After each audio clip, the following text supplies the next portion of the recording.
or the optical illusion in the eye is because the darkness that's used, that opacity, the level of the darkness opacity is so mild and subtle that can create ripple effect. So this is how we create water. The darker the shades determine what aspect of the water the light is not reflecting on. And I find I got into art, I'm from a research scientist perspective. I noticed that art is helping me unravel a lot of different phenomena. The geometric structure, facial features, people's personality and characteristics you have to take into consideration. How light reflects on an object. So you have light that's reflecting on an object and it's creating a shadow.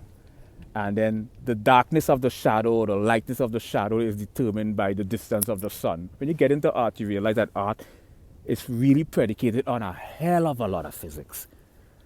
Because if you understand how light and the electromagnetic spectrum operate, you would notice that the reason why, let's say an apple, hypothetically an apple, why is the apple shade dark?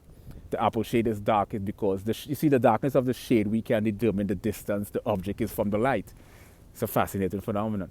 You could calculate the distance between the object and the light by the level of darkness of the shadow that's being casted. Now, the further away the light is from the object, the shadow will have a less opacity.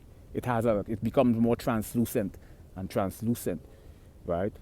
It loses its translucency until it deteriorates and become transparent. You could see right through it. So I find art to be intriguing.